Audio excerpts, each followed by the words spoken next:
பாவம் நம்மிலே மறையாதோ, தேவன் பாதம் நம்மிலே பதியாதோ. பாவம் நம்மிலே மறையாதோ, தேவன் பாதம் நம்மிலே பதியாதோ. சோகங்கள் மறைந்திட அருள் புரிவாய். உதயங்கள் தேடும் இதயங்கள் தனிலே இறையருள் மலரே. வனங்கள் பூக்கள் சிந்த வசந்தம் வாழ்வில் பொங்க வாரும் இறை குலமே. உதயங்கள் தேடும் இதயங்கள் தனிலே இறையருள் மலரே. வனங்கள் பூக்கள் சிந்த வசந்தம் வாழ்வில் பொங்க வாரும் இறை குலமே.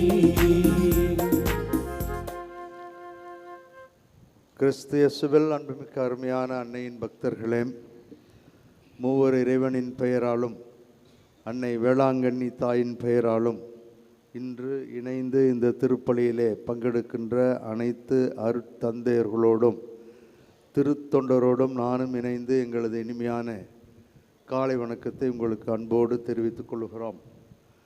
ஆண்டவர் இன்னும் ஒரு நாளை, ஒரு வாரத்தை நமக்கு கொடுத்ததற்காக நன்றியோடு இந்த திருப்பலியிலே கலந்து கொள்ள உங்கள் அனைவரையும் அன்போடு இந்த திருப்பலிக்கு அழைக்கின்றோம். அன்னையின் அன்பு பக்தர்களே, இத்திருப்பலியானது ஆலயத்தில் கூடியிருக்கும் பக்தர்களின் கருத்துகளுக்காகவும் ஜெயா பிளஸ் தொலைக்காட்சி, திருத்தல இணையதளம் மற்றும் அனைத்து சமூக ஊடகங்களின் வழியாக பங்கெடுக்கும் பக்தர்களின் கருத்துகளுக்காகவும் இன்றைய நாளில் ஒளிபரப்பிற்கு உதவி செய்த நன்கொடையாளர்களின் குடும்ப கருத்துகளுக்காகவும் நேற்று திருப்பலி எழுதி வைத்தவர்களின் கருத்துகளுக்காகவும் ஒப்பு கொடுக்கப்படுகிறது. மேலும் இந்த ஒளிபரப்பை காணுகின்ற அனைத்து அன்னையின் பக்தர்களையும் இறைவன் நிறைவாக ஆசீர்வதிக்கவும் இத்திருப்பலியில் மன்றாடுவோம். Dear devotees, this Mass is offered for all the faithful gathered here and those who are participating through Jaya Plus, Shrine Web TV, as well as other social media, and in a very special way for all the sponsors of this live telecast Mass and those who wrote their Mass intentions yesterday, and all the devotees of Our Lady of Good Health, Velanganni, who are watching the same.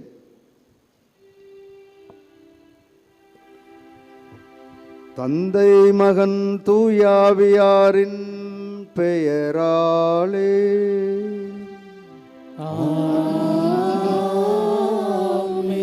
நம் ஆண்டவராகிய இயேசு கிறிஸ்துவின் அருளும் கடவுளின் அன்பும் தூய ஆவியாரின் தோழமையும் உங்கள் அனைவரோடும் இருப்பதாக.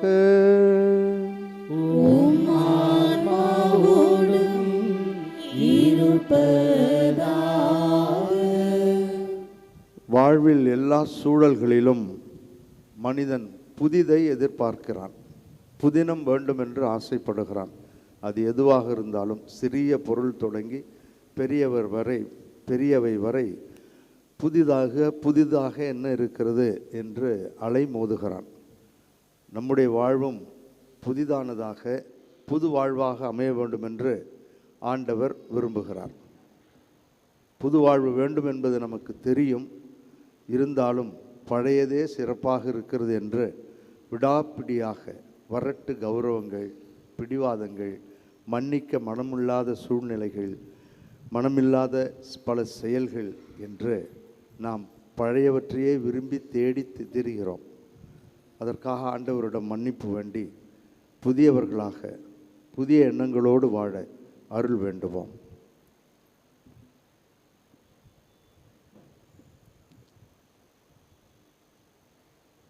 எல்லாம் வல்ல இறைவனிடமும் சகோதர சகோதரிகளே, உங்களிடமும் நான் பாவியனை ஏற்றுக்கொள்கின்றேன்.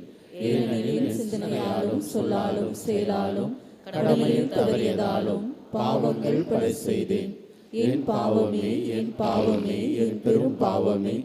ஆகையால் எப்பொழுதும் கன்னியான புனித மரியாவையும் வானதூதர் புனிதர் அனைவரையும் சகோதர சகோதரிகளே, உங்களையும் நம் இறைவனாகிய ஆண்டவரிடம் எனக்காக வேண்டிக் கொள்ள மன்றாடுகின்றேன்.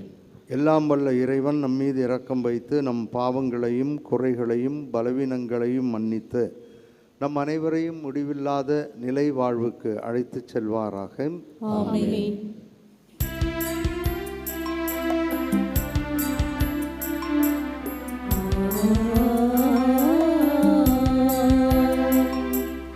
ஆண்டவரே இரக்கமாயிரும்.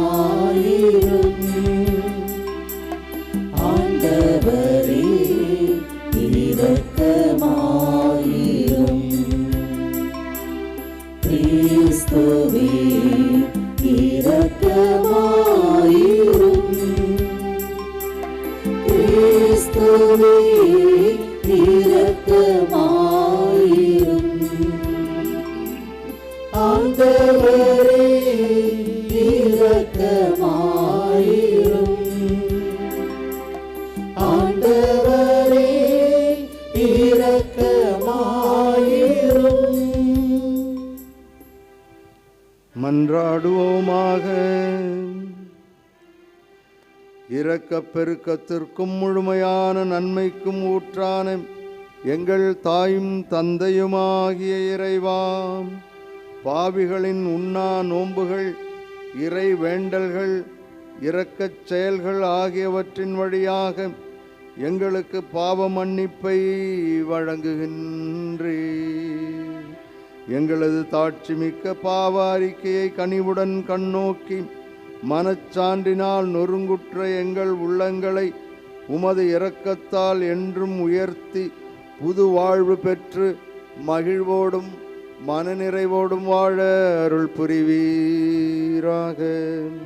உம்மோடு தூய ஆவியாரின் ஒன்றிப்பில் இறைவனாய் என்றென்றும் வாழ்ந்து ஆட்சி செய்கின்ற எங்கள் ஆண்டவரும் உம் திருமகனுமாகிய இயேசு கிறிஸ்து வழியாக உம்மை மன்றாடுகின்றோம்.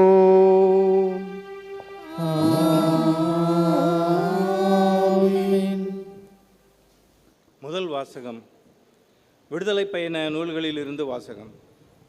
அந்நாள்களில் மோசே மிதியானின் அர்ச்சகராகிய தம் மாமனார் இத்ரோவின் ஆட்டு மந்தையை மேய்த்து வந்தார். அவர் அந்த ஆட்டு மந்தையை பாலை நிலத்தின் மேற்றிசையாக ஓட்டிக்கொண்டு கடவுளின் மலையாகிய ஒரேபையை வந்தடைந்தார்.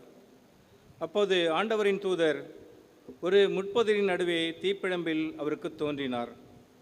அவர் பார்த்தபோது முட்புதர் நெருப்பால் எரிந்து கொண்டிருந்தது. ஆனால் அம்முட்புதர் தீந்து போகவில்லை. ஏன் முட்புதர் தீந்து போகவில்லை என்று இந்த மாபெரும் காட்சியை பார்ப்பதற்காக நான் அப்பக்கமாக செல்வேன் என்று மோசே கூறிக்கொண்டார். அவ்வாறே பார்ப்பதற்காக அவர் அணுகி வருவதை ஆண்டவர் கண்டார். மோசே மோசே என்று சொல்லி கடவுள் முட்புதரின் நடுவிலிருந்து அவரை அழைக்க, அவர் இதோ நான் என்றார். அவர் இங்கே அணுகி வராதே, உன் பாதங்களில் இருந்து மிதியடிகளை அகற்றிவிடு, ஏனெனில் நீ நின்று கொண்டிருக்கிற இடம் புனிதமான நிலம் என்றார். மேலும் அவர் உங்கள் மூதாதையரின் கடவுள், அபிரகாமின் கடவுள், ஈசாக்கின் கடவுள், யாக்கோபின் கடவுள் நானே என்றுரைத்தார். மோசே கடவுளை உற்று நோக்க அஞ்சியதால் தம் முகத்தை மூடிக்கொண்டார்.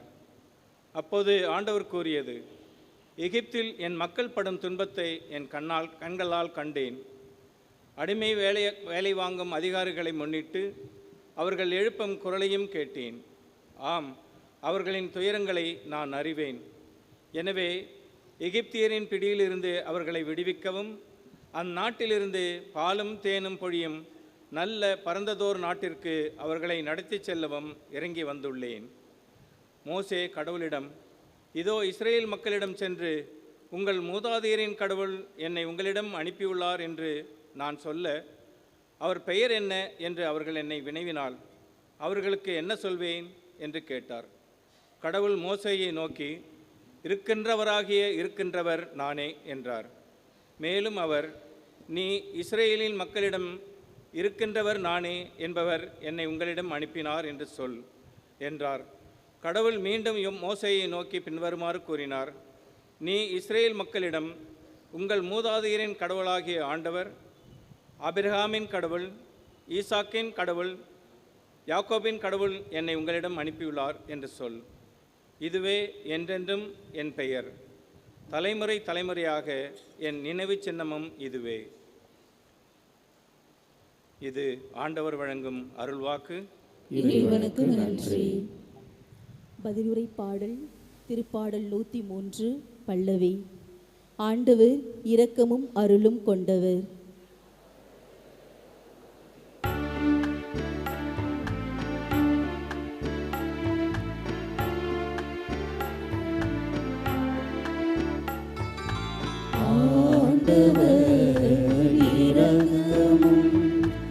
அருளும் கொண்டவர். ஆண்டவர் இரக்கமும் அருளும் கொண்டவர். இன்னுயிரை ஆண்டவரே போற்றிடு, என் முழு உலமே அவரது திருப்பேரை ஏத்திடு. இன்னுயிரை ஆண்டவரே போற்றிடு, அவருடைய கனிவான செயல்கள் அனைத்தையும் மறவாதே.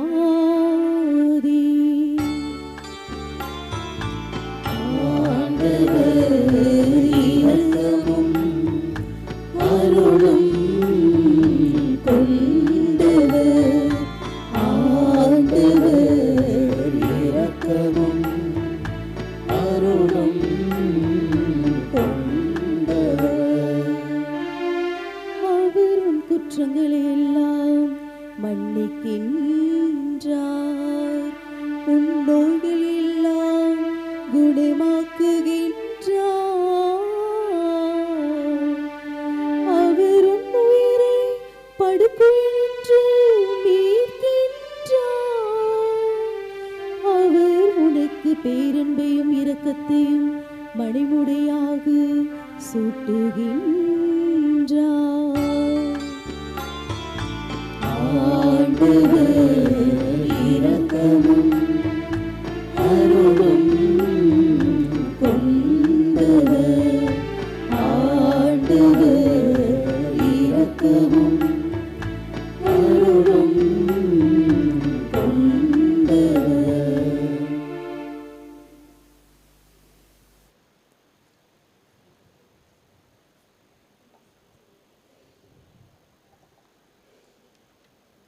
இரண்டாம் வாசகம். திருத்தூதர் பவுல் கொரிந்தியருக்கு எழுதிய முதல் திருமுகத்திலிருந்து வாசகம்.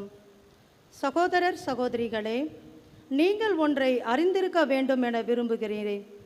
நம் முன்னோர் அனைவரும் மேகத்தின் கீழ் வழி நடந்தனர். அவர்கள் அனைவரும் கடலை கடந்து சென்றனர். அவர்கள் அனைவரும் மோசேயோடு இணைந்திருக்கும்படி மேகத்தாலும் கடலாலும் திருமுழுக்கு பெற்றார்கள். அவர்கள் அனைவரும் ஒரே ஆன்மீக உணவை உண்டனர். அவர்கள் அனைவரும் ஒரே ஆன்மீக பானத்தை பருகினர். தங்களை பின்தொடர்ந்து வந்த ஆன்மீக பாறையிலிருந்து அவர்கள் பருகினார்கள். கிறிஸ்துவே அப்பாறை. அப்படி இருந்தும் அவர்களில் பெரும்பான்மையோர் கடவுளுக்கு உகந்தவராய் இருக்கவில்லை. பாலை நிலத்திலேயே அவர்கள் கொல்லப்பட்டார்கள். அவர்கள் தீயனவற்றில் ஆசை கொண்டு இருந்தது போல நாமும் இராதவாறு இவை நமக்கு ஒரு முன் அடையாளமாக நிகழ்ந்தன. அவர்களுள் சிலர் முணுமுணுத்தனர். இதனால் அவர்கள் அழிவு விளைவிக்கும் தூதரால் அழிக்கப்பட்டனர். அவர்களைப் போல் நாமும் முணுமுணுக்க கூடாது. அவர்களுக்கு நிகழ்ந்த இவை அனைத்தும் மற்றவர்களுக்கு எச்சரிக்கையாக அமைகின்றன. இறுதி காலத்தில் வாழும் நமக்கு இவை அறிவுரையாக எழுதப்பட்டுள்ளன. எனவே தாம் நிலையாக நிற்பதாக நினைத்து கொண்டிருப்பவர் விழுந்து விடாதபடி பார்த்து கொள்ளட்டும். ஆண்டவர் வழங்கும் அருள்வாக்கு. இறைவனுக்கு நன்றி.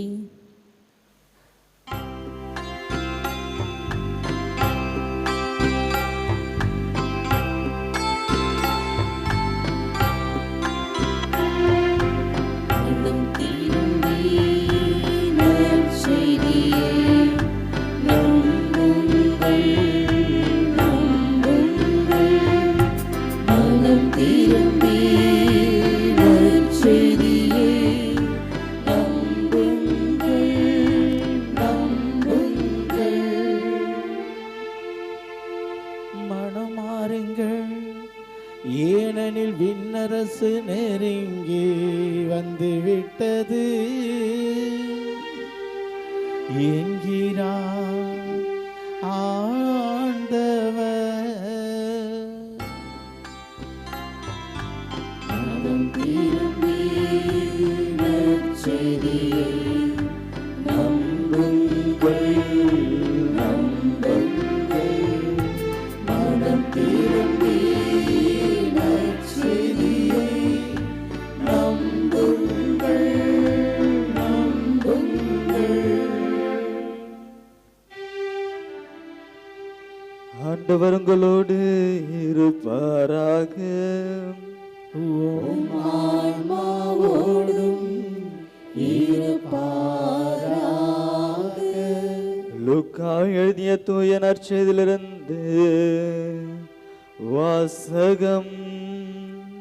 ஆண்டவரே மாட்சி உமக்கே.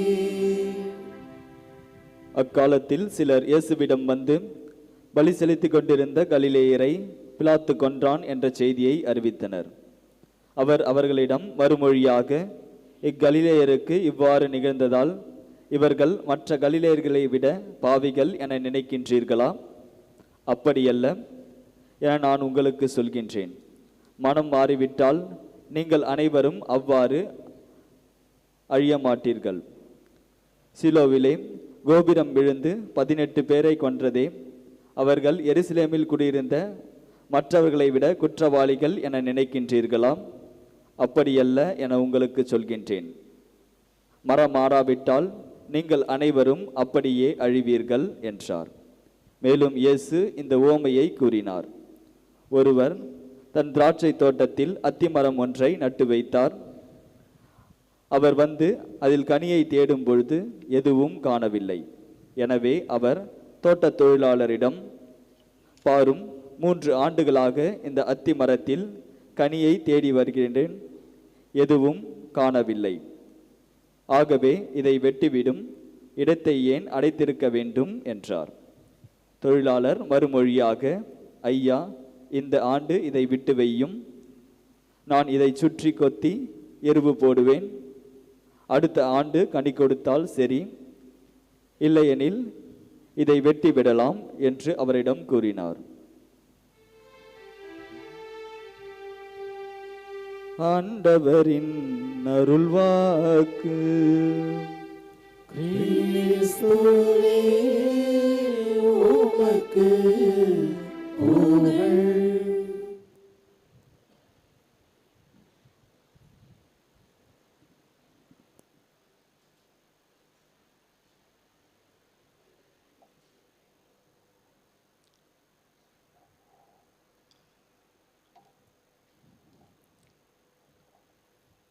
கிறிஸ்து இயேசுவில் அன்புமிக்க அருமையான அன்னையின் பக்தர்களே, தவக்காலம் 3வது வாரத்திற்குள் செல்ல நமக்கு உதவி செய்த ஆண்டவருக்கு நன்றி சொல்லி, நம்மோடு எப்பொழுதும் துணை வருகின்ற அன்னை வேளாங்கண்ணி தாய்க்கும் நன்றி சொல்லி, இந்த வாரம் முழுவதும் இந்த வார்த்தைகள் நமக்கு உதவியாக இருக்க வேண்டும் என்று வேண்டி விரும்பி இந்த மறையுரையை உங்களுக்கு ஆற்றுவதில் மகிழ்ச்சி அடைகிறேன். புது வாழ்வு, மனமாற்றம், பற்றுறுதி என்று ஒரு தலைப்பை கொடுத்திருக்கிறேன். அது எவ்வாறு இந்த வார்த்தைகளில் உள்ளது என்பதை பார்ப்போம். நற்செய்தியை 3 பிரிவுகளாக பிரிக்கலாம். ஒன்று நற்செய்தியின் பின்னணி, 2வது நற்செய்தி தரும் பாடம் அல்லது பாடங்கள், நாமும் வாழ முடியும் என்ற உறுதி. நற்செய்தியின் பின்னணி முதல் பகுதி. இயேசுவின் எருசலேம் பயணம் நோக்கிய அந்த வழித்தடத்தில் இயேசு தன்னுடைய சீடர்களுக்கு ஏராளமான விழுமியங்களையும் பாடங்களையும் இறையரசையும் பற்றி சொன்ன செய்திகளில் ஒன்று இன்று நாம் வாசிக்க கேட்ட நற்செய்தி. சீடர்களுக்கு சொல்வதை போன்று லூக்கா நமக்கும் இதை ஒரு பாடமாக சொல்லித் தருகிறார். 2வது நற்செய்தி தரும் பாடங்கள். வசனம் 1 to 5 வரை ஒரு 2 வரலாற்று நிகழ்ச்சிகளை லூக்கா சொல்லுகிறார். பிலாத்து கலிலேயர்களை கொன்று பழி இரத்தத்தில் ஒன்று சேர்த்தான் என்றும், சிலோவாமில் கோபுரம் விழுந்து 18 பேர் இறந்து போனார்கள், அகால மரணம் அடைந்தார்கள் என்றும் 2 வரலாற்று உண்மைகளை சொல்லி அதிலிருந்து ஒரு அருமையான பாடத்தை நீங்களும் நானும் கற்றுக்கொள்ள வேண்டும் என்று விரும்புகிறார். என்ன பாடம்? இந்த நிகழ்வுகள் மூலம் இயேசு பெரும் குற்றவாளிகள் அல்லது பாவிகள் என்பதால் ஒரு சிலர் அநியாயமாக தண்டிக்கப்படுகிறார்கள் என்பது உண்மை அல்ல. இது ஒரு யதார்த்தம். இந்த ஒப்புமை தவறு. சுனாமி வந்த பொழுது பலர் அப்படித்தான் சொன்னார்கள், தவறாக பேசினார்கள். செத்தவங்கெல்லாம் பாவி, தப்பிச்சுக்கிட்டவங்கெல்லாம் நல்லவங்க. தவறு, யதார்த்தம். ஆகவே இந்த யதார்த்தத்தை மனதில் நாம் எப்பொழுதும் பதிய வைக்க வேண்டும். துன்பப்படுகிறவர்கள், வேதனைப்படுகிறவர்கள், உடல்நலக் குறைவோடு இருப்பவர்கள் எல்லாம் பாவிகள், ஆண்டவர் கைவிட்டு விட்டார் என்று அந்த தவறான எண்ணத்தை போக்கிவிட்டு எப்படி வாழ்ந்தால் நலமாக இருக்கும், எங்கே தவறு நடைபெறுகிறது என்பதைத்தான் 2வது பகுதியிலே சொல்லுகிறார். 2வது பகுதி அதிலேயே 6லிருந்து 9 வரை உள்ள வசனங்களிலே மிக அழகாக சொல்லுகிறார். அத்திமர ஓமையை மையப்படுத்தி இதை சொல்லுகிறார். அதாவது புது வாழ்வு வேண்டும். அந்த புது வாழ்விற்கு 2 தேவை. 1 மனமாற்றம், 2 மனமாற்றத்தில் பற்றுறுதி. இதுதான் நம்முடைய வாழ்க்கையில் சிக்கலாக அமைவது.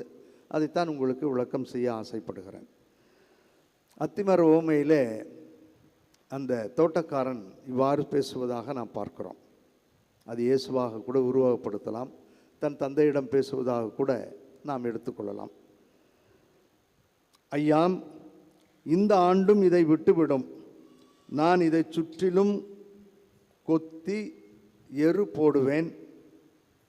அடுத்த ஆண்டு இது கனி கொடுத்தால் சரி, இல்லை என்றால் வெட்டி விடலாம் என்று அவன் ஒரு வாழ்க்கை சூத்திரத்தை சொல்லுகிறான். இதையே சற்று விரிவாக, இறைவன் புது வாழ்விற்கான வழிகள், வாய்ப்புகளை நிறைய தருகிறார். அதாவது கனி தர வேண்டும் என்று விரும்புகிறார். அந்த கனி தொடர்ந்து இருக்க வேண்டும் என்று ஆசைப்படுகிறார். இல்லை என்றால் அது அழிக்கப்படும் என்றும் நமக்கு தெளிவாக சொல்லுகிறார். அதாவது மனம் மாற வேண்டும், அதிலே தொடர்ந்து பற்றுறுதியுடன் இருக்க வேண்டும். ஒரு நாளோ, ஒரு மாதமோ, ஒரு வருடமோ, ஒரு குறுகிய காலத்திற்கோ மனம் மாறினால் அது சரியல்ல. அல்லது நிபந்தனைகளோடு, மன வருத்தத்தோடு, வேண்டா வெறுப்போடு மனம் மாறுவதும் இறைவனது திட்டத்தில் இல்லை. நிரந்தரமாக என்ன ஆனாலும் நான் மனம் மாறியிருக்கிறேன் என்பதை நான் என்னுடைய வாழ்க்கையில் காட்ட வேண்டும். மனம் மாறிவிட்டீர்கள் என்பதை உங்கள் செயல்களில் காட்டுங்கள். மனமாற்றம், பற்றுறுதி, இவை 2ம் தேவை என்பதை இந்த பாடம் நமக்கு சொல்லித் தருகிறது. இயேசு இதைத்தான் தன் வாழ்நாள் முழுவதும் பாடங்களாக சொல்லித் தந்தார். 2-3 வசனங்களை உங்களுக்கு சொல்லி காட்டுகிறேன். ஆண்டவர் விரும்பியது மனமாற்றம். அந்த மனமாற்றம் நீடியதாக, நிலைத்திருக்கக்கூடியதாக, நிரந்தரமாக இருக்க வேண்டும் என்று விரும்புகிறார். 1-2 உங்களுக்கு நான் சொல்லுகிறேன். எளிதாக புரிந்து கொள்ளலாம். எளிதாக உள்வாங்கி இந்த ஆலயத்தை விட்டு வெளியே செல்லுகின்ற பொழுது மகிழ்வோடும் மனநிறைவோடும் செல்ல வேண்டும் என்பதற்காக இதை உங்கள் முன் வைக்கிறேன். யோவான் எழுதிய நற்செய்தி 8வது அதிகாரம் 1-11 வரை நமக்கு மிகவும் பரிச்சயமான ஒரு பகுதி. விபச்சாரத்திலே கையும் மெய்யுமாக பிடிப்பட்டதாக ஒரு பெண்ணை கொண்டு வந்து நிறுத்தி அவர்கள் அவளை கொல்ல வேண்டும் என்றார்கள். இயேசு ஒன்று சொன்னார். இறுதியிலே எல்லோரும் போய்விட்டார்கள். அந்த பெண் மட்டும்தான் அங்கே இருந்தாள். என்ன நடந்தது என்று பாருங்கள். இயேசு அந்த பெண்ணிடம் 8வது அதிகாரம் 11வது வசனம், பிடிப்பட்ட விபச்சாரத்தில் பிடிப்பட்ட அந்த பெண்ணிடம் யாரும் உனக்கு தீர்ப்பிடவில்லையா என்று கேட்கிறார். அந்த பெண் இல்லை என்று சொல்ல இயேசு, நானும் தீர்ப்பிடேன், நீர் போகலாம் என்று அவளுக்கு மனமாற்றத்தையும் பற்றுறுதியையும், இனி பாவம் செய்யாதே என்ற இரண்டையும் ஒன்றிணைத்துத்தான் சொல்லுகிறார். சரி போ அப்படின்னு சொல்லிட்டு போட்டுவான்னு சொல்லலை. போய்விடு என்று சொல்வது, போங்கள் என்று சொன்னது மனம் மாறி போங்கள், இனி பாவம் செய்யாதே என்பது நீ தொடர்ந்து இந்த வாழ்க்கையில் நிலைத்திருக்க வேண்டும் என்பதுதான்.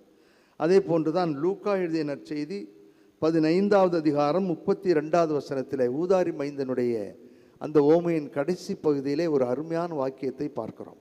இவைகளெல்லாம் நமக்கு பரிச்சயமானவை, நான் ஒன்றும் புதிதாக சொல்லவில்லை. எல்லாம் உள்வாங்க முடியும், ஆனால் செயல்படுத்தத்தான் நம்மால் முடிவதில்லை. செயல்படுத்த வேண்டும் என்று நினைக்கின்ற பொழுதுதான் போட்டி, பொறாமை, வைராக்கியம், ஏன், எதற்கு என்ற வீணான சண்டை சச்சரவுகளால் பிரிந்து போகிறோம், உடைந்து போகிறோம். இங்கே அப்படித்தான் நடந்த ஒரு நிகழ்வை பார்த்து இறைவன் எப்படி ஒன்றுபடுத்துகிறார் என்று பாருங்கள். தன்னுடைய மூத்த மகனிடம் தந்தை இவ்வாறு பேசுகிறார்.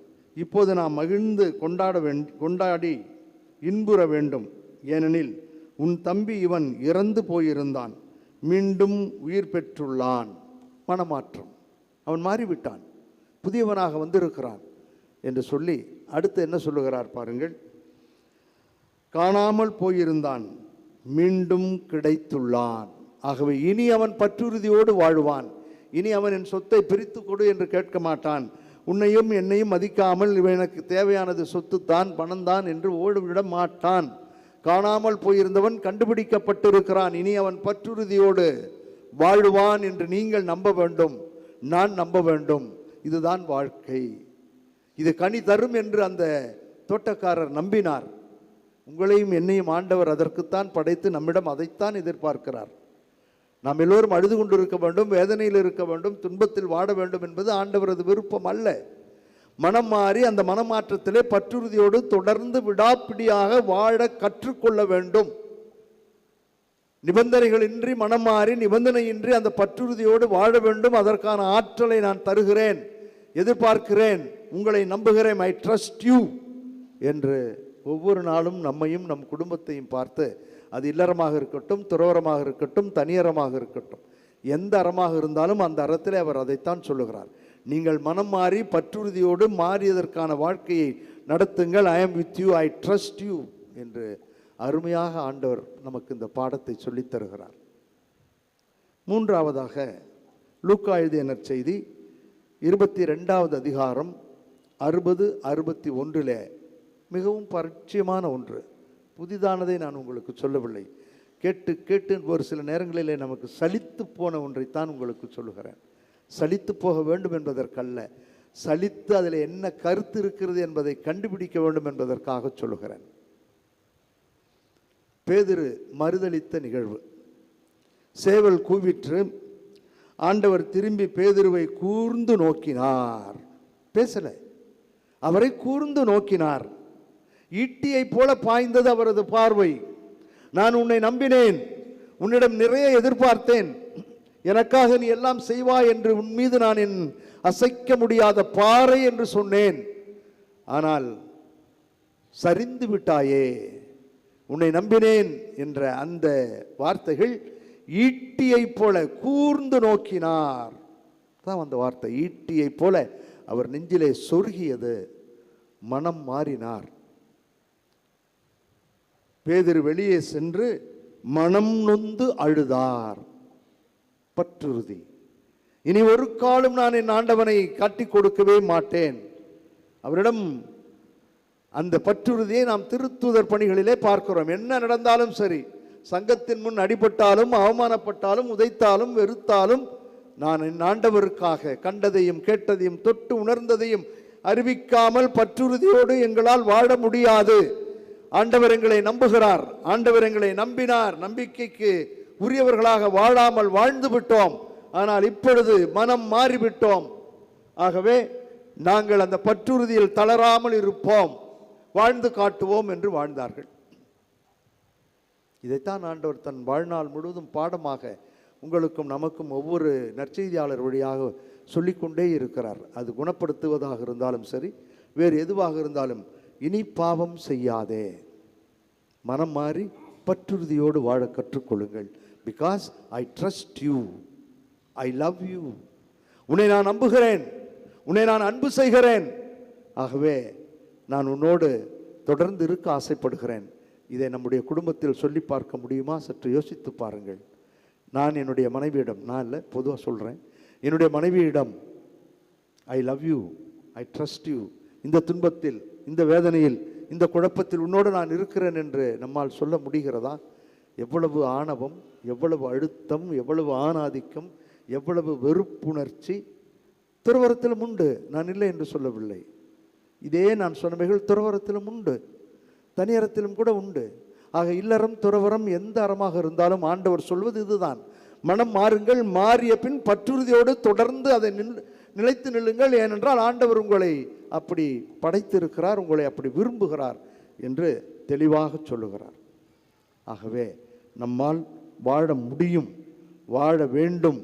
இந்த தேவையில்லாத கற்பனை நிறைந்த சீரியல்கள் சொல்லுகின்ற, தீய நண்பர்கள் சொல்லுகின்ற எல்லாவற்றையும் தூக்கி எறிந்துவிட்டு ஆண்டவர் சொல்லுகின்ற இனி பாவம் செய்யாதே, போ, நானும் உன்னை மன்னிக்கிறேன் என்று சொன்ன ஈட்டியாக பாய்ந்த அந்த கூர்ந்து நோக்குதலும் மனம் மாறிய பேதுருவும் நம் முன் இருக்கட்டும்.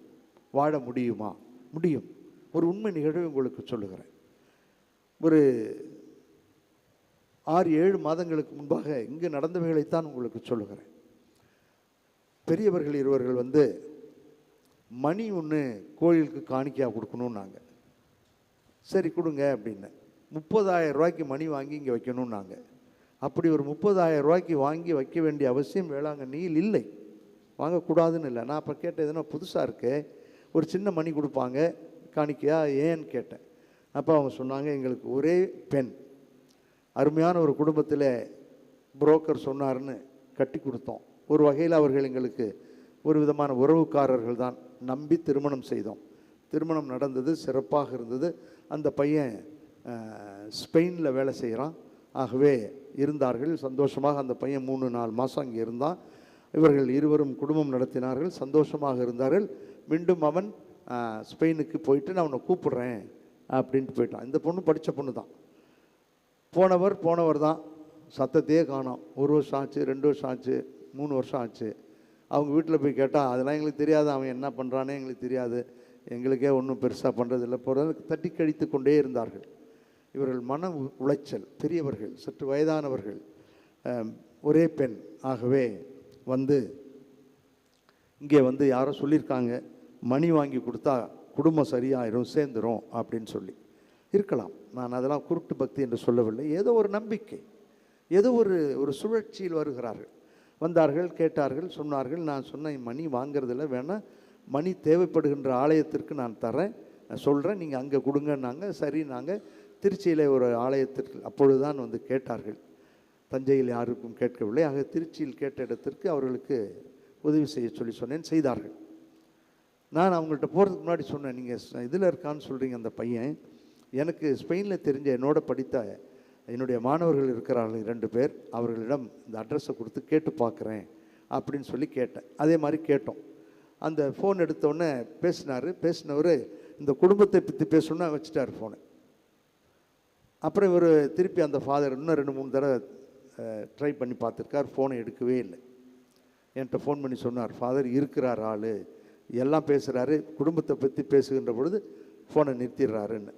இப்போ கடந்த 2 மாதங்களுக்கு முன்பாக வேறு ஒரு ஸ்டூடெண்ட், பழைய கல்லூரி மாணவர் ஒருவர், எங்கள் கல்லூரியை படித்தவர் வந்தார். அவரும் அங்கே தான் வேலை செய்கிறார். அவரிடம் இதெல்லாம் சொன்னேன். ஃபாதர், அவர் இருக்கிற இடத்துக்கு பக்கத்தில் தான் நான் இருக்கிறேன், கண்டிப்பாக போய் நேராகவே பார்த்து என்னான்னு பேசிடுறேன்னார். முயற்சி பண்ணுங்கள். யாராக இருந்தாலும் வாழ்க்கை ஒரு முறை தான் வாழப்போகிறோம். யாராக இருந்தானே, இந்துவாக இருந்தானே, கிறிஸ்தவர்களாக இருந்தானே, இஸ்லாமிய சகோதரர்களாக, வாழ்க்கை எல்லோருக்கும் பொதுவானது. போனாங்க. இவர் போன வாரம் தான் ஃபோன் பண்ணார், போய் பார்த்து பேசியிருக்கார். ஆள் மடங்கவே இல்லை. அது இது அப்படி இப்படி நிறையா போட்டடிச்சிருக்கார். ஒரு நாள் அவரோடய இருந்து இந்த ஃபாதர் கவுன்சிலிங் மாதிரி அவருக்கு எல்லாம் கொடுத்து கடைசியில் அவர் நான் வாழ்கிறேன். தேவையில்லாத பிடிவாதம், அர்த்தங்கெட்ட ஒரு விதமான வீண் வரட்டு கௌரவம் சரி என்று ஒத்துக்கொண்டிருப்பதாக எனக்கு ஃபோன் செய்தார். உடனே அவங்களுக்கு ஃபோன் பண்ணி இந்த மாதிரி உங்கள் பையனை தேடி, உங்கள் மருமகனை தேடி கண்டுபிடிச்சிட்டோம், இப்படி இருக்கிறார், வாழ்வேன் என்று சொல்லியிருக்கிறார், நம்பிக்கையோடு எதிர்பார்ப்போம் என்று சொன்னேன். மகிழ்வாக இருந்தது, ஆனந்தமாக இருந்துச்சு. 2 நாளைக்கு முன்னாடி வரேன்னு எனக்கு ஃபோன் பண்ணாங்க. வேண்டாமா, இப்போ வராதிங்க, இப்போ வேலைகள் அதிகமாக இருக்குது, அப்புறம் ஈஸ்டர் முடிஞ்சு வாங்கன்னு சொல்லியிருக்கேன். அதற்குள் நல்லது நடக்கும் என்ற ஆண்டவர் அவரை நம்புகிறார். உங்களை, என்னை, எல்லோரையும் நம்புகிறார். நமக்கு கொடுக்கப்பட்டிருக்கின்ற பணி வாழ்விலே நம்பி வாழ வேண்டும் என்று, வாழ முடியும் என்பதற்காக 2 வாசகங்களை படித்து முடிக்கிறேன். எபேசியருக்கு எழுதிய திருமுகம் 3வது அதிகாரம் 20-21 நாம் இவ்வாறு படிக்கிறோம். என்னுடைய வார்த்தைகள் அல்ல, வேதத்திலிருந்து தான் படிக்கிறேன்.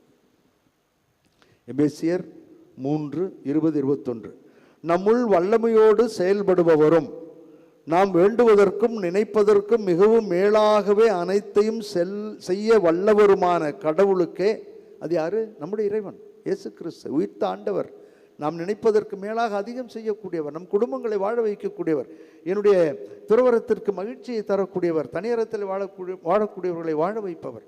ஆகவே திருச்சபையில் கிறிஸ்து இயேசு வழியாக தலைமுறை தலைமுறையாக என்றென்றும் மாற்றி உரித்தாகுக. அவரை நம்புவோம். He trusts us. அவர் நம்மை நம்புகிறார். இறுதியாக எபிரேயருக்கு எழுதப்பட்ட திருமுகம் 6வது அதிகாரம் 11-12 படிக்கிறேன். நீங்கள் எதிர்நோக்குவது முழு உறுதி பெறும் பொருட்டு உங்களுள் ஒவ்வொருவரும் முன்பு காட்டி அதே ஆர்வத்தையே இறுதி வரை காட்ட வேண்டும் என மிகவும் விரும்புகிறோம். தளர்ச்சி இருக்கக்கூடாது, முடியாது என்று சொல்லிவிடக்கூடாது. இவ்வாறு நீங்கள் தளர்ச்சிக்கு இடம் கொடாமல் நம்பிக்கையாலும் பொறுமையாலும் இறைவாக்குறுதிகளை உரிமை பேராக பெற்றவர்களைப் போல் வாழுங்கள். இதுதான் ஆண்டவர் நமக்கு கொடுத்திருக்கின்ற இல்லறம், துறவரம், தனியறம். எந்த அறமாக இருந்தாலும் மகிழ்வோடும் மனநிறைவோடும் வாழ ஆண்டவரிடம் அருள் வேண்டுவோம். ஒரே ஒரு முறை வாழப்போகின்ற அந்த வாழ்வு அர்த்தமுள்ள வாழ்வாக இருக்கட்டும். மனமாற்றம், அதில் பற்றுறுதியோடு வாழ, என்ன இன்னல்கள் இருந்தாலும் வாழ வளர ஆண்டவரிடம் வேண்டுவோம். கருவறை டு கல்லறை ஒரு முறை தான் நடக்கப் போகிறோம். ஊம் டு டூம், ஒரே ஒரு முறை வாழப்போகின்ற வாழ்வு அன்னை வேளாங்கண்ணி தாயின் கரம் பிடித்து வழி நடத்துகின்ற வாழ்வாக வாழ தொடர்ந்து ஜெபிப்போம். வல்ல இறைவன் நல்லருள் பொழிவார். ஆமென். நம்பிக்கை அறிக்கை. ஒரே கடவுளை நம்புகின்றேன். விண்ணகமும் மண்ணகமும் காண்பவை காணாதவை யாவும் படைத்த எல்லாம் வல்ல தந்தை அவரே, கடவுளின் ஒரே மகனாய் உதித்த ஒரே ஆண்டவர் இயேசு கிறிஸ்துவை நம்புகின்றேன். இவர் காலங்களுக்கெல்லாம் முன்பே தந்தையிடமிருந்து பிறந்தார். கடவுளினின்று கடவுளாக, ஒளியினின்று ஒளியாக, உண்மை கடவுளினின்று உண்மை கடவுளாக உதித்தவர். இவர் உதித்தவர், உண்டாக்கப்பட்டவர் அல்ல, தந்தையோடு ஒரே பொருளானவர். இவர் வழியாகவே யாவும் படைக்கப்பட்டன. மனிதர்கள் நமக்காகவும் நம் மீட்புக்காகவும் விண்ணகமிருந்து இறங்கினார். தூய ஆவியால் கன்னி மரியாவிடம் உடனெடுத்து மனிதரானார். மேலும் நமக்காக போந்திய பிலாத்தின் அதிகாரத்தில் சிலுவையில் அறையப்பட்டு பாடுபட்டு இறந்து அடக்கம் செய்யப்பட்டார். மறை நூல்களின்படி 3ஆம் நாள் உயிர்த்தெழுந்தார். விண்ணகத்திற்கு எழுந்தருளி எல்லாம் வல்ல தந்தையின் வலப்பக்கம் வீற்றிருக்கின்றார். வாழ்வோரையும் இறந்தோரையும் தீர்ப்பிட மாட்சியுடன் மீண்டும் வர இருக்கின்றார். அவரது ஆட்சிக்கு முடிவு இராது. தந்தையிடமிருந்தும் மகனிடமிருந்தும் புறப்படும் ஆண்டவரும் உயிர் அளிப்பவருமான தூய ஆவியாரை நம்புகின்றேன். இவர் தந்தையோடும் மகனோடும் ஒன்றாக ஆராதனையும் ஆட்சியும் பெறுகின்றார். இறைவாக்கினர்கள் வாயிலாக பேசியவர் இவரே. ஒரே புனித கத்தோலிக்க திருத்தூதர் வழிவரும் திரு அவையை நம்புகின்றேன். பாவ மன்னிப்புக்கான ஒரே திருமுழுக்கை ஏற்றுக்கொள்கின்றேன். இறந்தோரின் உயிர்ப்பையும் வரவிருக்கும் மறு உலக வாழ்வையும் எதிர்பார்க்கின்றேன். ஆமென். திருப்பாடல் ஆசிரியரோடு நாமும் இணைந்து இவ்வாறு ஜெபிப்போம். என் கண்கள் எப்போதும் ஆண்டவரையே நோக்கி இருக்கின்றன, ஏனெனில் அவரே என்னை எல்லாவற்றிலும் இருந்து விடுவிப்பவர். நம்பிக்கையோடு நம்மை நம்புகின்ற தெய்வத்திடம் தேவையானவைகளை சொல்லி ஜெபிப்போம்.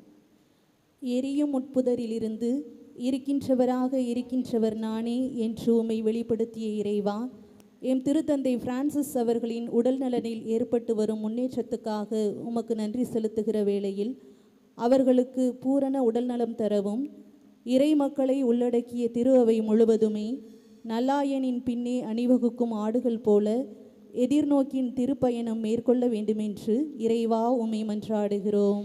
ஆண்டவரே, எங்கள் மன்றாட்டை கேட்டருளும். நீதியின் தேவனே எம் இறைவா, எம் நாட்டினை ஆளும் தலைவர்கள் நாட்டின் வளர்ச்சிக்காகவும் மக்களின் முன்னேற்ற வாழ்விற்காக பாடுபடவும் நேர்மையோடும் உண்மையோடும் செயல்படவும் தேவையான அருள்வரங்களை தந்தருள இறைவா உம்மை மன்றாடுகிறோம். ஆண்டவரே, எங்கள் மன்றாட்டை கேட்டருளும். ஞானத்தின் இருப்பிடமே இறைவா, தங்கள் கல்வியாண்டு இறுதித் தேர்வு எழுதி கொண்டிருக்கின்ற எங்கள் பிள்ளைகளை உம்மிடம் ஒப்படைக்கின்றோம். அவர்கள் சிறப்பாகவும் விவேகத்துடனும் செயல்பட்டு தங்கள் உழைப்பின் வெற்றி கனியை சுவைத்திடவும் அவர்களின் அடுத்த கல்வியாண்டு சிறப்புடன் அமைய தேவையான அருள்வரங்களை தந்தருள இறைவா உம்மை மன்றாடுகின்றோம். ஆண்டவரே, எங்கள் மன்றாட்டை கேட்டருளும். கனி கொடுக்க தவறினாலும் எம்மை வெட்டி வீழ்த்தாமல் விட்டு வைத்து இன்னொரு ஆண்டையும் மனம் மாற மற்றொரு தவக்காலத்தையும் தந்துள்ள இறைவா, எங்கள் பாவங்களிலிருந்து நாங்கள் மனமாற்றம் பெறவும், மேலும் இன்றைய நாளிலே பல்வேறு விண்ணப்பங்களோடும் ஏக்கத்தோடும் நன்றியறிதலோடும் உம் அன்னையின் பாதத்தில் சரணடைந்து இத்திருப்பலியில் பங்கு பெறும் அனைவரையும், மேலும் பல்வேறு சமூக ஊடகங்கள் வழியாகவும் ஜெபித்து கொண்டிருக்கின்ற ஒவ்வொரு உள்ளங்களையும் நீர் ஆசிர்வதித்து அவர்களுடைய எண்ணங்கள் ஏக்கங்கள் அனைத்தையும் நீர் ஆசிர்வதிக்க வேண்டுமாய் இறைவா உம்மை மன்றாடுகின்றோம். ஆண்டவரே, எங்கள் மன்றாட்டை கேட்டருளும். நம் ஒவ்வொருவருடைய தனிப்பட்ட விண்ணப்பத்திற்காக சிறிது நேரம் மௌனமாக ஜெபிப்போம். நம்மிடம் ஜெபிக்க சொல்லி கேட்டுக்கொண்ட சகோதர சகோதரிகளுக்காக நாம முன்வந்து யாருக்கெல்லாம் வேண்டிக் கொள்கிறோம் என்றோமோ அவர்கள் அனைவரையும் அன்னையினுடைய பாதத்திலே வாழ்க்கை சூழலோடு கூட வைத்து ஜெபிப்போம். உடல் நலம் குறைந்திருக்கின்ற சகோதர சகோதரிகளுக்கு நல்ல உடல் சுகம் வேண்டும் என்று ஜெபிப்போம். மன ஒற்றுமை இல்லாமல் ஓடிவிடலாமா பிரிந்து விடலாமா என்று நினைக்கக்கூடிய தம்பதியர்களுக்காகவும், குழந்தை பேர் இல்லாமல் மிகவும் துன்பப்படுகின்ற தம்பதியர்களுக்கு நல்ல குழந்தை ஒன்று வேண்டும் என்றும் ஜெபிப்போம். வேலைவாய்ப்பில்லாமல் பொறுப்பில்லாமல் சுற்றித் திரியக்கூடிய இளைஞர்களுக்கு நல்ல வேலைவாய்ப்பையும் பொறுப்பையும் தர வேண்டும் என்று ஜெபிப்போம். இந்த வாரம் முழுவதும் நாம் எடுக்கப் போகின்ற எல்லா செயல்கள், பயணங்கள், முடிவுகள் அனைத்தையும் இறைவன் ஆசீர்வதிக்க வேண்டும் என்று ஜெபிப்போம். இந்த மன்றாட்டுக்களை எல்லாம் நேற்றும் இன்றும் என்றும் மாறாதவராக இருந்து நம்மை நம்பி வழிநடத்துகின்ற நல்லாயன் இயேசு கிறிஸ்து வழியாக உம்மை வேண்டுகிறோம். ஆமென். ஆமென்.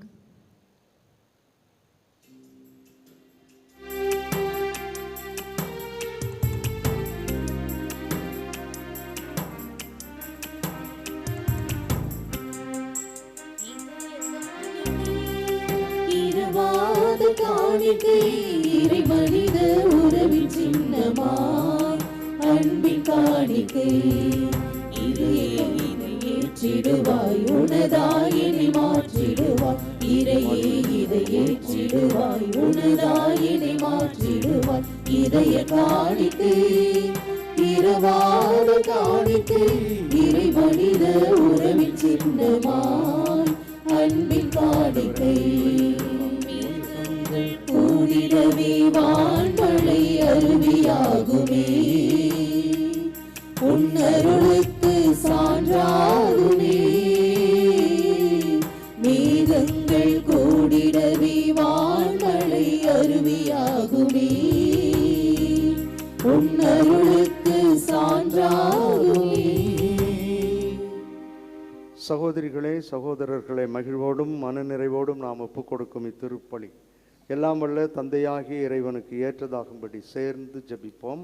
ஆண்டவர் தமது பெயரின் புகழ்ச்சிக்காகவும் ஆட்சிக்காகவும் நமது நன்மைக்காகவும் புனித திரு அவை அனைத்து நலனுக்காகவும் உமது கையிலிருந்து இப்படியே ஏற்றுக்கொள்வாராக.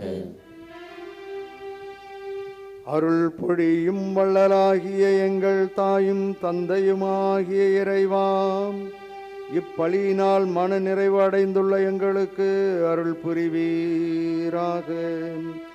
எங்கள் குற்றங்களிலிருந்து எங்களை மன்னிக்க வேண்டுகின்ற நாங்கள் பிறருடைய குற்றங்களையும் மன்னிக்க அருள் புரிவீராக. எங்கள் ஆண்டவராகிய கிறிஸ்து வழியாக உம்மை மன்றாடுகின்றோம்.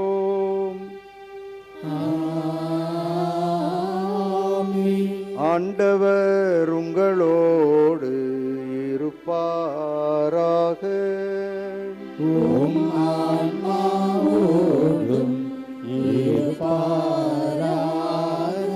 இதயங்களை மேலே எழுப்புங்கள். ஆண்டவரிடம் எழுப்பியுள்ளோம். நம் இறைவனாகிய ஆண்டவருக்கு நன்றி பாடுவோம். தகுதியும் தூயவரான எங்கள் தாயும் தந்தையுமாகிய இறைவாம், என்னாலும் இவ்விடத்திலும் சிறப்பாக இன்று அன்னையினுடைய பேராலயத்திலிருந்து நாங்கள் உமக்கு நன்றி செலுத்துவது மெய்யாகவே தகுதியும் எங்களுக்கு நிறைவும் தருகின்ற செயலுமாகும். எங்கள் தவ முயற்சிகளால் நாங்கள் உமக்கு நன்றி செலுத்தவும், எங்கள் ஆணவத்தை தளர்த்தவும், ஏழைகளுக்கு உணவளிக்கவும், இவ்வாறு உமது கனிவிரக்கத்தை பின்பற்றவும் நீர் திருவுளமானீர். ஆகவே எண்ணற்ற வானதூதர்களோடு நாங்களும் ஒன்றிணைந்து ஒரே குரலாய் சேர்ந்து பாடுவதாவது: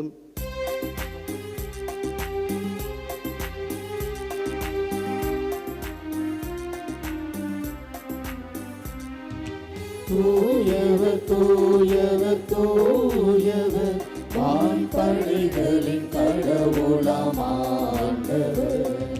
விண்ணகமும் மண்டபமும் உமது மாட்சியால் நிறைந்துள்ளன. உன்னதங்களிலே ஓசன்னா, உன்னதங்களிலே ஓசன்னா. ஆண்டவர் பெயரால் வருகிறவர் ஆசீர் பெற்றவர். உன்னதங்களிலே ஓசன்னா, உன்னதங்களிலே ஓசன்னா.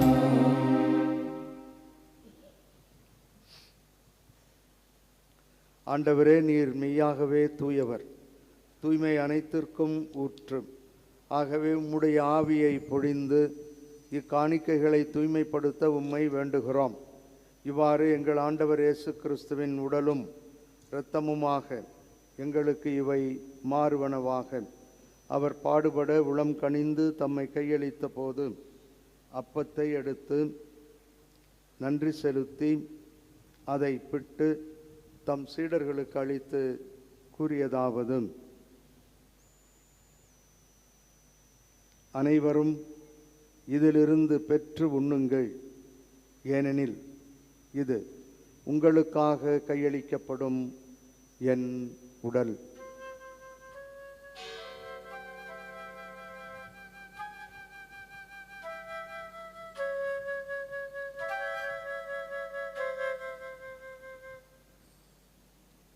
அவனுமே இரவு விருந்தை அருந்திய பின் கிண்ணத்தையும் எடுத்து மீண்டும் உமக்கு நன்றி கூறி தம் சீடர்களுக்கு அளித்து அவர் கூறியதாவது: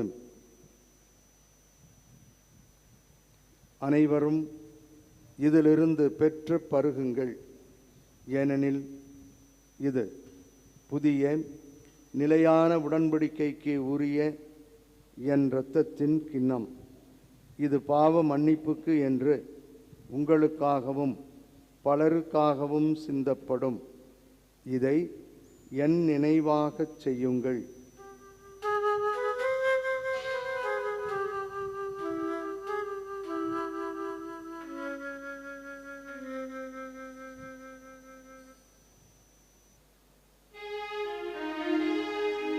நம்பிக்கையின் மறை பொருள். ஆண்டவரே,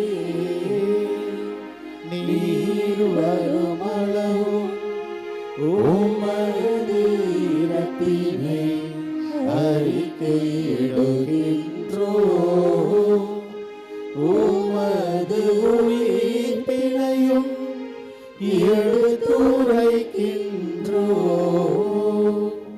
ஆகவே ஆண்டவரே, நாங்கள் கிறிஸ்துவின் இறப்பினையும் உயிர்ப்பினையும் நினைவு கூர்ந்து வாழ்வு தரும் அப்பத்தையும் மீட்பளிக்கும் கிண்ணத்தையும் உமக்கு ஒப்புக் கொடுக்கின்றோம். உம் திருமுன் நின்று ஊழியம் புரிய தகுந்தவர்களென எங்கள் அனைவரையும் ஏற்றுக்கொண்டீர். எனவே உமக்கு நன்றி செலுத்துகின்றோம். மேலும் கிறிஸ்துவின் உடலிலும் இரத்தத்திலும் பங்கு கொள்ளும் எங்கள் அனைவரையும் தூய ஆவியார் ஒன்று சேர்க்க வேண்டுமென உம்மை தாழ்மையுடன் மன்றாடுகின்றோம். ஆண்டவரே, உலகெங்கும் பரவியிருக்கும் திரு அவை நினைவு கூர்ந்தருளும். எங்கள் திருத்தந்தை பிரான்சிஸ், எங்கள் ஆயர் சகாயராஜ், எல்லா திரு லைனர் அனைவரோடும் திரு அவையில் அன்பில் நிறைவேற செய்தருளும்.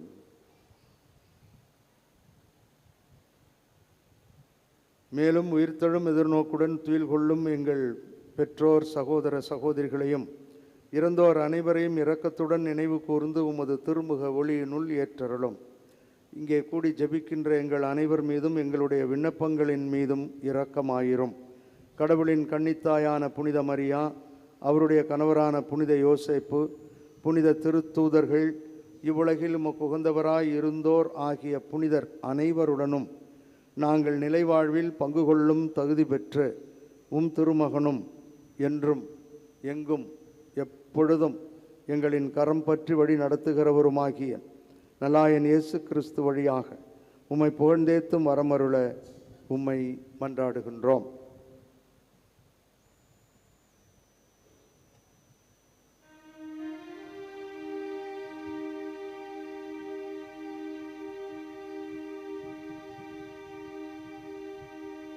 இவர் வழியாக இவரோடு இவரில் எல்லாம் வல்ல இறைவனாகிய தந்தையே, தூய ஆவியாரின் ஒன்றிப்பில் எல்லா புகழும் ஆட்சியும் என்றென்றும் உமக்கு உரியதே.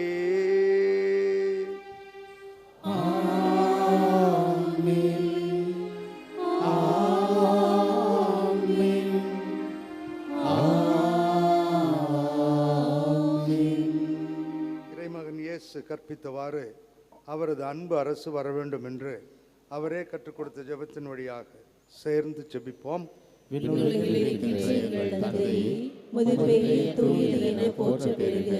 உமது ஆட்சி வருக. உமது திருவுள்ளம் விண்ணுலகில் நிறைவேறுவது போல மண்ணுலகிலும் நிறைவேறுக. எங்கள் அன்றாட உணவை இன்று எங்களுக்கு தாரும். எங்களுக்கு எதிராக குற்றம் செய்வோரை நாங்கள் மன்னிப்பது போல எங்கள் குற்றங்களை மன்னியும். எங்களை சோதனைக்கு உட்படுத்தாதையும் தீமையிலிருந்து எங்களை விடுவித்தருளும். ஆண்டவரே, தீமைகள் அனைத்திலுமிருந்து எங்கள் அனைவரையும், சிறப்பாக எங்களுடைய பேராலயத்தில் பணிபுரிகின்ற தன்னார்வ தொண்டர்கள் அனைவரையும் விடுவித்து எங்கள் வாழ்நாளில் அமைதியை கனிவுடன் அருள உம்மை மன்றாடுகிறோம். உமது இரக்கத்தின் உதவியால் நாங்கள் பாவத்திலிருந்தும் பாவச் சூழல்களிலுமிருந்து விடுதலை பெற்று யாதொரு தேவையற்ற கலக்கமும் இன்றி நலமாக வாழ்வோமாக. நாங்கள் எதிர்நோக்கி இருக்கும் பேரின்பத்திற்காகவும் எம் மீட்பராகிய இயேசு கிறிஸ்துவின் வருகைக்காகவும் காத்திருக்கின்றோம். ஆண்டவரே இயேசு கிறிஸ்துவே, அமைதியை உங்களுக்கு விட்டுச் செல்லுகிறேன், என் அமைதியையே உங்களுக்கு அளிக்கிறேன் என்று உம்முடைய திருத்தூதர்களுக்கு மொழிந்தீரேன். எங்கள் பாவங்களையும் குறைகளையும் பாராமல் உமது திரு அவையின் நம்பிக்கையை கண்ணோக்கி உமது திருவுளத்திற்கு ஏற்ப அதற்கு அமைதியையும் எங்களுக்கு ஒற்றுமையையும் குழந்தைகளுக்கு ஒளிமயமான எதிர்காலத்தையும் எங்கள் அனைவருக்கும் நல்ல உடல் சுகத்தையும் தந்து வழி நடத்துவீராக. என்றென்றும் வாழ்ந்து ஆட்சி செய்கின்றவர் நீரே. ஆண்டவருடைய அமைதி உங்களோடு என்றும் இருப்பதாக. உம் ஆன்மாவோடும்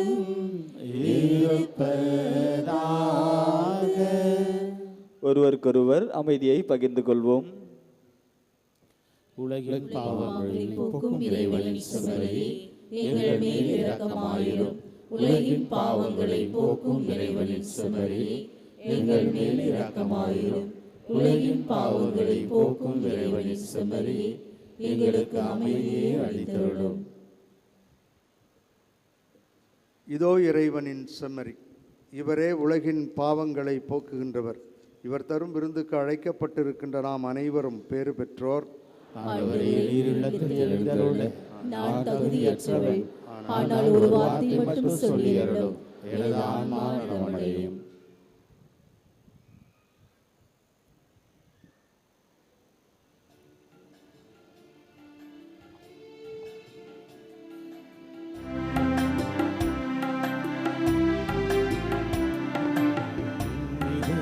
என் இதயம் எழுந்து வாருமே, என் நிறைகள் என் குறைகள் பகிர்ந்து கொள்ளுமே.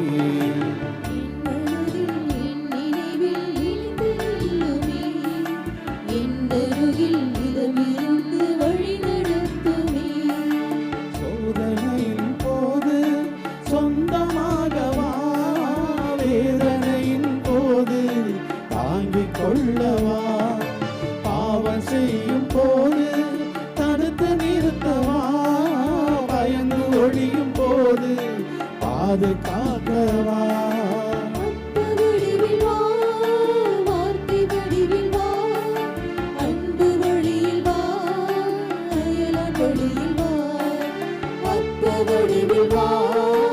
வார்த்தை வடிவில் வா, அன்பு வழியில் வா, அயலான் வழியில் வா. நன்றியோடு மன்றாடுவோமாக. ஆற்றலோடு எம்மில் செயலாற்றும் எங்கள் தாயும் தந்தையுமாகிய இறைவா, விண்ணகத்தில் உள்ள மலைப்பொருட்களின் அச்சாரத்தையும் இவ்வுலகில் ஏற்கனவே விண்ணக உணவால் வளமையும் பெற்றுள்ள நாங்கள் உம்மை பணிவுடன் வேண்டுகின்றோம்.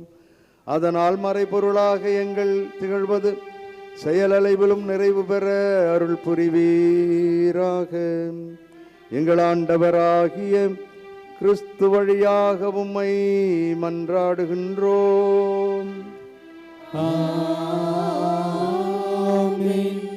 ஆண்டவர் உங்களோடு இருப்பாராக.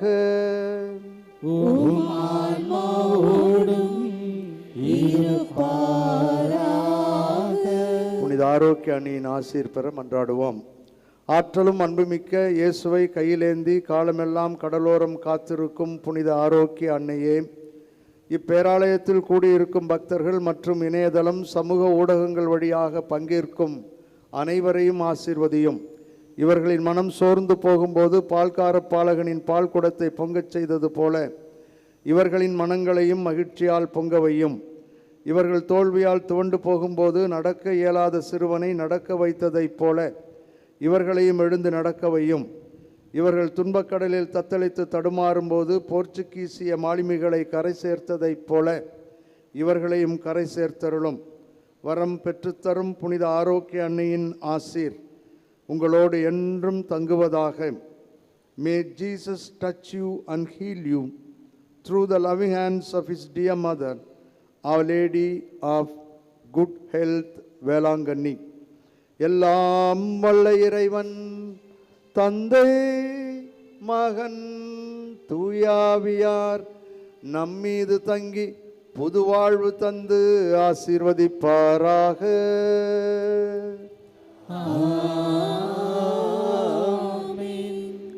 சென்று வாழுங்கள், திருப்பலி நிறைவேறிற்று.